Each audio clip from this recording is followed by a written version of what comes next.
la basilique de l'Annonciation. Donc c'est là où l'archange Gabriel a annoncé à la Vierge qu'elle allait avoir un enfant.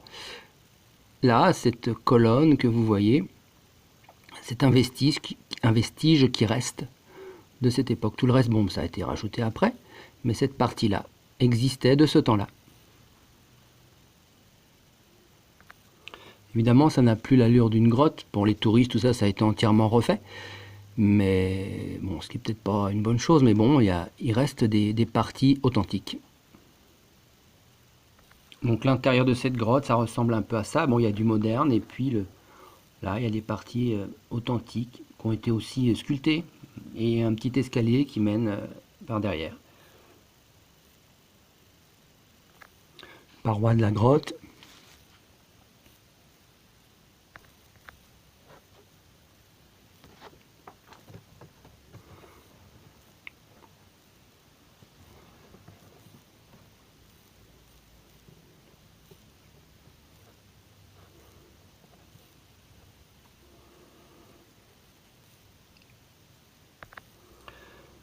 Et voilà l'endroit où a eu lieu l'annonciation, verbum caro hic factum est.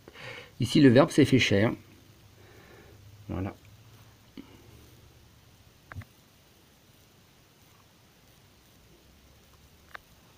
Et notez bien qu'on dit que le verbe s'est fait chair à partir du moment de l'annonciation et pas à partir du moment de la naissance effective.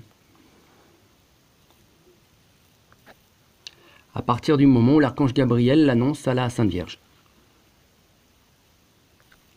Voilà comment est le lieu de l'extérieur. Donc c'est une espèce de cube comme ça, bon, dans un bâtiment avec d'autres murs derrière. La grotte se situe là. On descend comme ça. Tout est fait en couches d'histoire en Terre Sainte. Si on regarde, si on creuse, vous voyez là, bon, bah, il y a l'époque moderne qui se trouve là, c'est ces pierres-là. Et on retrouve ces pierres-là qui sont du Moyen-Âge. L'anneau, là, ça date des croisés, ça servait à attacher les chevaux. Donc ça, c'est ancien. Là-haut, c'est récent.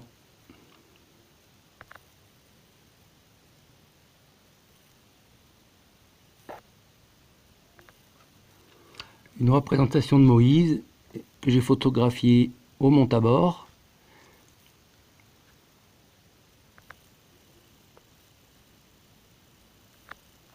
Et je termine par la Sainte Famille.